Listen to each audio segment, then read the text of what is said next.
ಬನ್ನಿ ಇವಾಗ ನಾವು ಕಂಪ್ಯೂಟರ್ ಅಂದ್ರೆ ಏನು, ಅದರಿಂದ ಏನೇನು ಅನುಕೂಲಗಳಿದೆ, ಅದರಲ್ಲಿ ಉಪಯೋಗಿಸುವಂತ ಕೆಲವು ಬೇಸಿಕ್ ಟರ್ಮ್ಸ್ ಅಥವಾ ಪದಗಳು, ಮತ್ತೆ ಕಂಪ್ಯೂಟರ್ಲಿ ಎಷ್ಟು ತರಹ ವಿಧಾನಗಳಿದೆ ಇವನ್ನೆಲ್ಲ ಅರ್ಥ ಮಾಡ್ಕೊಳ್ಳೋಣ. ಮೊದಲಿಗೆ ಕಂಪ್ಯೂಟರ್ ಅಂದ್ರೆ ಏನು? ಕಂಪ್ಯೂಟರ್ ಅಂದ್ರೆ ಒಂದು ಎಲೆಕ್ಟ್ರಾನಿಕ್ ಡಿವೈಸ್.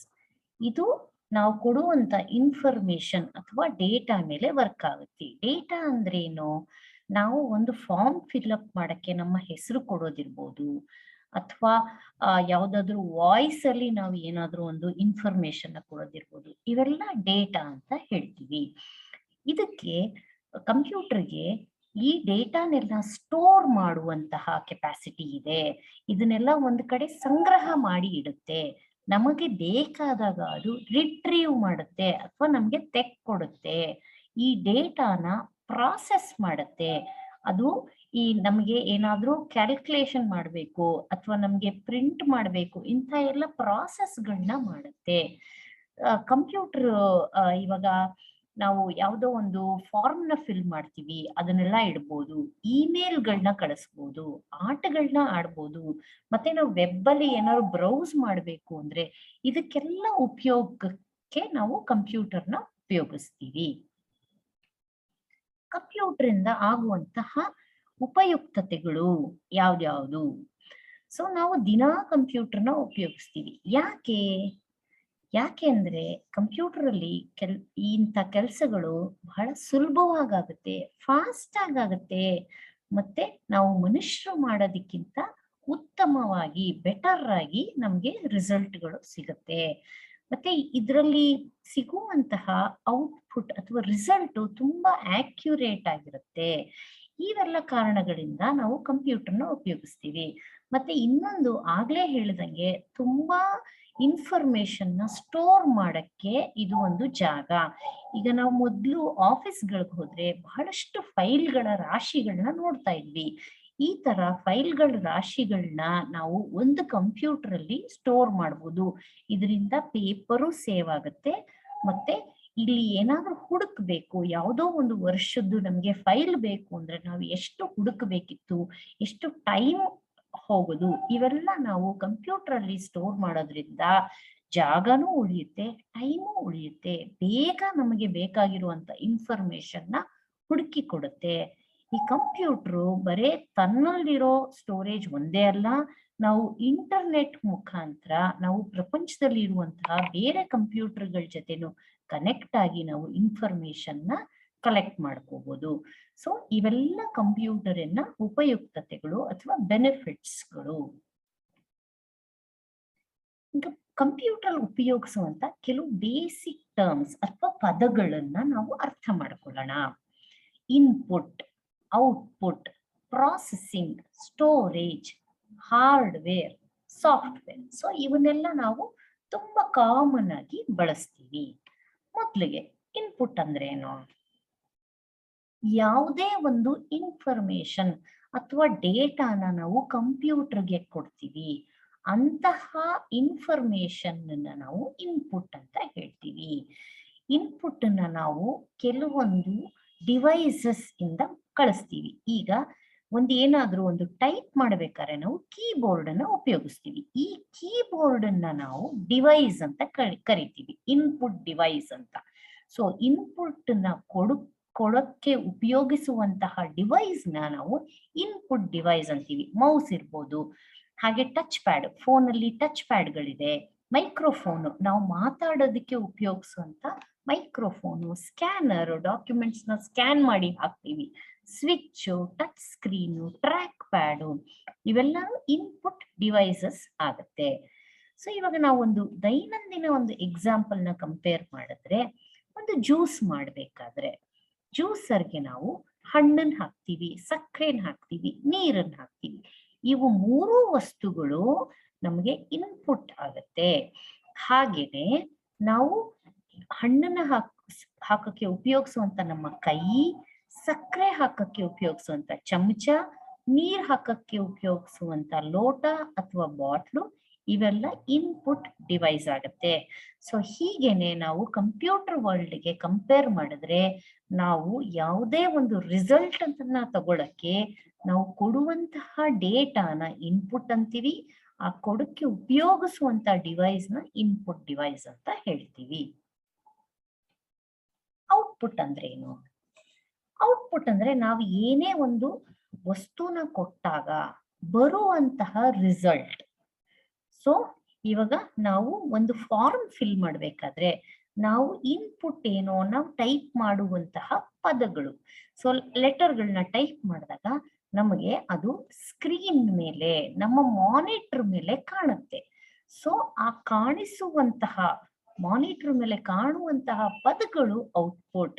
ಸೊ ನಾಳೆ ನಾವು ಪ್ರಿಂಟ್ ಔಟ್ ತೆಗೆದ್ರೆ ಆ ಪ್ರಿಂಟ್ ಔಟ್ ಬರುತ್ತಲ್ಲ, ಅದು ಔಟ್ಪುಟ್. ಸೊ ಔಟ್ಪುಟ್ ಡಿವೈಸ್ ಯಾವುದು?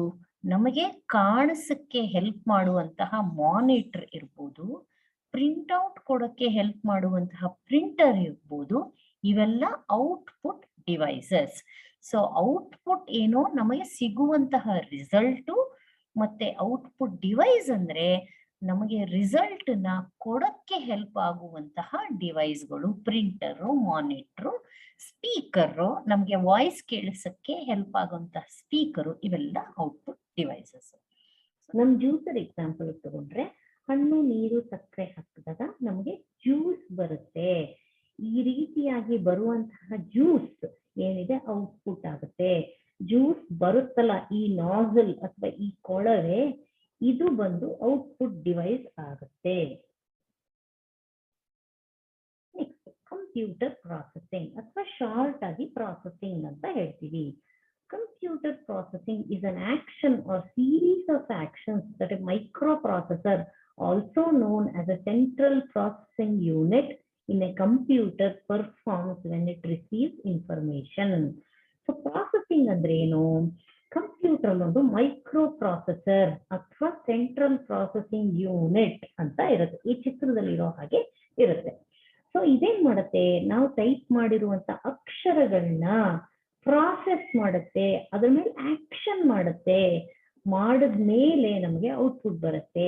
ಇನ್ಪುಟ್ಗೂ ಔಟ್ಪುಟ್ಗೂ ಮಧ್ಯದಲ್ಲಿ ನಡೆಯುವಂತ ಆಕ್ಷನ್ ನ ಕಂಪ್ಯೂಟರ್ ಪ್ರಾಸೆಸಿಂಗ್ ಅಂತ ಹೇಳುತ್ತೆ. ಅದನ್ನ ಮಾಡೋದು ಮೈಕ್ರೋ ಪ್ರಾಸೆಸರ್ ಅಥವಾ ಸೆಂಟ್ರಲ್ ಪ್ರಾಸೆಸಿಂಗ್ ಯೂನಿಟ್, CPU.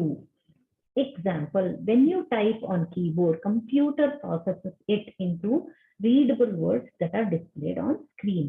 ನೀವು ಟೈಪ್ ಮಾಡಿರುವಂತ ಅಕ್ಷರಗಳನ್ನ ಕಂಪ್ಯೂಟರು ಪ್ರಾಸೆಸ್ ಮಾಡಿ ನಮಗೆ ಅರ್ಥವಾಗುವ ಹಾಗೆ ಸ್ಕ್ರೀನ್ ಮೇಲೆ ತೋರಿಸುತ್ತೆ. ಇದಕ್ಕೆ ಕಂಪ್ಯೂಟರ್ ಪ್ರಾಸೆಸಿಂಗ್ ಅಂತ ಹೇಳ್ತೀವಿ. ನಮ್ ಜ್ಯೂಸರ್ ಎಕ್ಸಾಂಪಲ್ ಹೋದ್ರೆ ನಾವು ಇನ್ಪುಟ್ ಹಣ್ಣು, ಸಕ್ಕರೆ, ನೀರು ಹಾಕಿದ್ವಿ, ಹಂಗೆ ಔಟ್ಪುಟ್ ಬಂದ್ಬಿಡುತ್ತಾ? ಇಲ್ಲ. ಸೊ ಈ ಜ್ಯೂಸರು ಅಥವಾ ಈ ಮಿಕ್ಸರು ಒಂದು ಪ್ರಾಸೆಸ್ ಆಕ್ಷನ್ ನ ಮಾಡುತ್ತೆ. ಅದೇ ರೀತಿ ಕಂಪ್ಯೂಟರ್ ಅಲ್ಲೂ ಇನ್ಪುಟ್ ಕೊಟ್ಟಾಗ ಔಟ್ಪುಟ್ ಕೊಡ್ಬೇಕಾದ್ರೆ ಒಂದು ಆಕ್ಷನ್ ಆಗುತ್ತೆ. ಅದನ್ನ ಕಂಪ್ಯೂಟರ್ ಪ್ರಾಸೆಸಿಂಗ್ ಅಂತ ಹೇಳ್ತೀವಿ. Storage. Storage is a component within your computer that allows you to store and access data on a long-term basis. ಈಗಾಗಲೇ ನಾವು ಬೆನಿಫಿಟ್ಸ್ ಅಲ್ಲಿ ಮಾತಾಡಿದ್ವಿ. ಆಫೀಸ್ಗಳಲ್ಲಿ ಮೊದಲು ಎಷ್ಟೊಂದು ಫೈಲ್ ಅಲ್ಲಿ, ಪೇಪರ್ ಅಲ್ಲಿ ಇಡ್ತಾ ಇದ್ದಿದ್ದ ಇನ್ಫಾರ್ಮೇಶನ್ ನಾವು ಕಂಪ್ಯೂಟರ್ಲಿ ಸ್ಟೋರ್ ಮಾಡಬಹುದು. ಅಂತಹ ಜಾಗನ ಕಂಪ್ಯೂಟರ್ ಅಲ್ಲಿ ಒಂದು ಸೆಕ್ಷನ್ ನ ಸ್ಟೋರೇಜ್ಗೆ ಅಂತ ಇಟ್ಕೊಂಡಿರ್ತಾರೆ. ಅದನ್ನ ನಾವು ಸ್ಟೋರೇಜ್ ಅಂತ ಕರಿತೀವಿ. ಅದು ಅಲ್ಲಿಟ್ಟಿರುವಂತಹ ಇನ್ಫಾರ್ಮೇಶನ್ ಲಾಂಗ್ ಟರ್ಮ್ ಬೇಸಿಸ್ ಎಷ್ಟೊಂದು ದಿನದ ತನಕನೂ ಇಟ್ಕೋಬಹುದು, ಎಷ್ಟು ದಿನ ಬೇಕಾದ್ರೂ ಇಟ್ಕೋಬಹುದು. Storage houses your applications, operating systems and files for a definite period. ಈ ರೀತಿಯಾಗಿ ಸ್ಟೋರೇಜ್ ಅನ್ನೋದು ನಿಮ್ಮ ಅಪ್ಲಿಕೇಶನ್ಸ್ ಅಂದ್ರೆ ಇವಾಗ ಬ್ಯಾಂಕಿಂಗ್ ಅಪ್ಲಿಕೇಶನ್ನು, ಏರ್ಪೋರ್ಟ್ ಅಪ್ಲಿಕೇಶನ್ನು, ಆಮೇಲೆ ನಿಮ್ಮ ಫೇಸ್ಬುಕ್, ಇವೆಲ್ಲ ಅಪ್ಲಿಕೇಶನ್ಸ್ ಇಡಬಹುದು ಈ ಸ್ಟೋರೇಜ್ ಅಲ್ಲಿ. ಆಪರೇಟಿಂಗ್ ಸಿಸ್ಟಮ್ ನಿಮ್ಮ ಕಂಪ್ಯೂಟರ್ ವರ್ಕ್ ಆಗೋಕ್ಕೆ, ಬೇಸಿಕ್ ಆಗಿ ವರ್ಕ್ ಆಗೋಕ್ಕೆ ಉಪಯೋಗಿಸುವಂತಹ ಸಾಫ್ಟ್ವೇರ್ ಆಪರೇಟಿಂಗ್ ಸಿಸ್ಟಮ್, ಅದನ್ನು ಅಲ್ಲೇ ಸ್ಟೋರ್ ಮಾಡಿರ್ತೀವಿ. ಅಂಡ್ ನಾವು ಕೊಡುವಂತಹ ಫೈಲ್ಗಳನ್ನು ಇಂಡೆಫಿನೆಟ್ ಪೀರಿಯಡ್ ಅಂದ್ರೆ ಎಷ್ಟು ದಿನ ಬೇಕಾದ್ರೂ ಇಡಬಹುದು.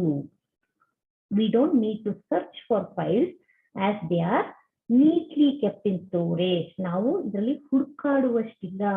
ಅದೇ ನಾವು ಪೇಪರ್ ಫೈಲ್ ಅಲ್ಲಿ ಇಡ್ತಾ ಇದ್ದಿದ್ದು 1 ವರ್ಷದ ಹುಡುಕ್ಬೇಕು ಅಂದ್ರೆ 1 ಗಂಟೆ ಕಾಲ ಹುಡುಕ್ಬೇಕಿತ್ತು. ಇದು ಹಾಗಲ್ಲ, ಇದು ನೀಟಾಗಿ ಆರ್ಗನೈಸ್ ಆಗಿರುತ್ತೆ, ಹಾಗಾಗಿ ಬಹಳ ಸುಲಭ ಹುಡುಕೋದು.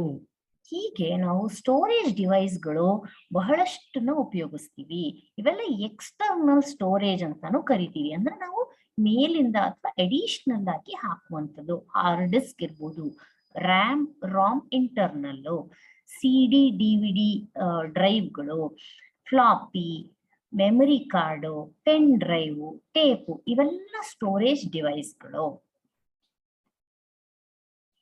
ಈಗ ನಮ್ಮ ಜ್ಯೂಸರ್ ಎಕ್ಸಾಂಪಲ್ ತಗೊಂಡ್ರೆ, ನಾವು ಮೊದಲು ಸಕ್ಕರೆನ ಸ್ಟೋರ್ ಮಾಡಿರುವಂತ ಡಬ್ಬಿನೂ ಸ್ಟೋರೇಜೆ, ಹಣ್ಣನ್ನ ಇಟ್ಟಿರುವಂತಹ ಬ್ಯಾಸ್ಕೆಟ್ ಸ್ಟೋರೇಜೆ, ಆಮೇಲೆ ಮಿಕ್ಸಿ ಆದ್ಮೇಲೆ ಬಂದಿರುವಂತ ಜ್ಯೂಸರ್ನ ನಾವು ಲೋಟದಲ್ಲಿಟ್ರೆ ಅದು ಸ್ಟೋರೇಜೆ.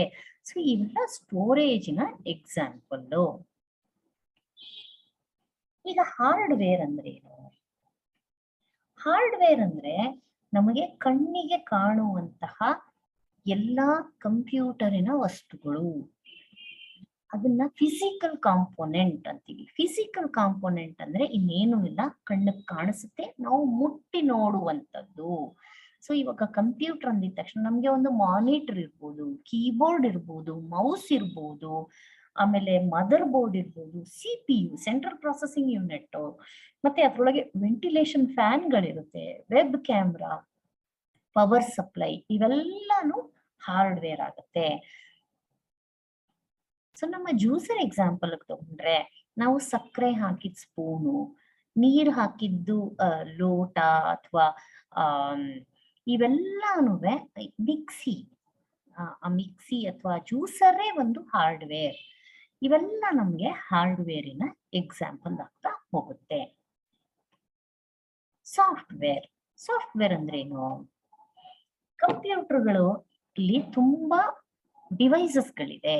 ಇವಾಗ ಮಾನಿಟರ್ ಇರ್ಬೋದು, ಕೀಬೋರ್ಡ್ ಇರ್ಬೋದು, ಮೌಸ್ ಇರ್ಬೋದು, CPU ಇರ್ಬೋದು, ವೆಬ್ ಕ್ಯಾಮ್ರಾ, ಇವೆಲ್ಲಾನು ಒಂದಕ್ಕೊಂದು ಮಾತನಾಡುವಂತಹ ಮಾಧ್ಯಮ. ಅದನ್ನ ನಾವು ಸಾಫ್ಟ್ವೇರ್ ಅಂತ ಹೇಳ್ತೀವಿ. ಇವೆಲ್ಲ ಹೇಗೆ ನಮ್ಗೆ ಒಂದಕ್ಕೊಂದು ಕನೆಕ್ಟ್ ಆಗಿ ಇವು ತಮ್ಮ ಕೆಲಸನ ಮಾಡಕ್ ಹೆಲ್ಪ್ ಮಾಡುತ್ತೋ ಅಂತ ಮಾಧ್ಯಮನ ನಾವು ಸಾಫ್ಟ್ವೇರ್ ಅಂತೀವಿ. ಸೊ ಇದೇನ್ ಮಾಡುತ್ತೆ, ಈ ಎಲ್ಲಾ ಡಿವೈಸಸ್ಗಳು ತನ್ನ ಸುತ್ತಮುತ್ತ ಇರುವಂತಹ ತನಗೆ ಕಾನ್ಫಿಗರ್ ಆಗಿರುವಂತಹ ಡಿವೈಸ್ಗಳ ಹತ್ರ ಮಾತಾಡತ್ತೆ. ನಾವು ಸಾಫ್ಟ್ವೇರ್ನ ಮುಟ್ಟಿ ನೋಡಕ್ಕಾಗಲ್ಲ. ಹಾರ್ಡ್ವೇರ್ಗೂ ಸಾಫ್ಟ್ವೇರ್ಗೂ ಮುಖ್ಯ ವ್ಯತ್ಯಾಸ ಅಂದ್ರೆ, ಹಾರ್ಡ್ವೇರ್ ಅಂದ್ರೆ ನಮಗೆ ಕಣ್ಣಿಗೆ ಕಾಣುವಂಥದ್ದು, ಮುಟ್ಟಲು ಸಾಧ್ಯವಾಗುವಂತ ಪ್ರತಿಯೊಂದು ವಸ್ತು, ಕಂಪ್ಯೂಟರ್ ವಸ್ತುಗಳನ್ನ ನಾವು ಹಾರ್ಡ್ವೇರ್ ಅಂತೀವಿ. ಸಾಫ್ಟ್ವೇರ್ ಅಂದ್ರೆ ನಮಗೆ ಅದು ಮುಟ್ಟಕ್ ಆಗೋಲ್ಲ ಅಂತ ಒಂದು ಪ್ರೋಗ್ರಾಮ್ ಅನ್ನ ನಾವು ಸಾಫ್ಟ್ವೇರ್ ಅಂತ ಹೇಳ್ತೀವಿ. ಈ ಸಾಫ್ಟ್ವೇರ್ ಮುಖ್ಯವಾಗಿ ನಾವು ಕೊಡುವಂತ ಡೇಟಾನ ಅರ್ಥ ಮಾಡ್ಕೊಂಡು, ಇನ್ಪುಟ್ ಡಿವೈಸ್ ಇಂದ ಡೇಟಾನ ತಗೊಂಡು ಅರ್ಥ ಮಾಡ್ಕೊಂಡು ಅದನ್ನ ಪ್ರಾಸೆಸ್ ಮಾಡಿ ವಾಪಸ್ಸು ನಮ್ಗೆ ಅರ್ಥ ಆಗುವ ರೀತಿಯಲ್ಲಿ ಔಟ್ಪುಟ್ನ ಕೊಡುತ್ತೆ. ಸೊ ಇಂಥ ಒಂದು ಮಾಧ್ಯಮ ಅಥವಾ ಪ್ರೋಗ್ರಾಮ್ ಅನ್ನ ನಾವು ಸಾಫ್ಟ್ವೇರ್ ಅಂತ ಹೇಳ್ತೀವಿ. ಇದನ್ನ ನಮ್ಮ ಮನುಷ್ಯರ ಭಾಷೆಯಲ್ಲಿ ಮಾತಾಡಿದರೆ, ನಾವು ಒಬ್ರಿಗೊಬ್ರು ಮನುಷ್ಯರು ಮಾತಾಡೋದಕ್ಕೆ ಹೆಲ್ಪ್ ಆಗುವಂಗೆ ನಮ್ಗೆ ಇರುವಂತ ಭಾಷೆ, ಕನ್ನಡ ಇರ್ಬೋದು, ಇಂಗ್ಲಿಷ್ ಇರ್ಬೋದು, ಹಿಂದಿ ಇರ್ಬೋದು, ಇದಕ್ಕೆ ನಾವು ಸಾಫ್ಟ್ವೇರ್ ಅನ್ನ ಕಂಪೇರ್ ಮಾಡ್ಬೋದು. ಈಗ ನಮಗೆ ಸಾಫ್ಟ್ವೇರ್ ನ ಅರ್ಥ ಮಾಡ್ಕೊಳ್ಳೋಕೆ ಒಂದು ಆಧಾರ್ ಎನ್ರೋಲ್ಮೆಂಟ್ ಅನ್ನೋ ವಿಡಿಯೋನ ಪ್ಲೇ ಮಾಡ್ತೀವಿ. ಇದರೊಳಗೆ ನಾವು ಬಹಳಷ್ಟು ಸಾಫ್ಟ್ವೇರ್ ನ ಇಂಪ್ಲಿಮೆಂಟ್ ಮಾಡಿರೋದನ್ನ ನೋಡ್ಬೋದು.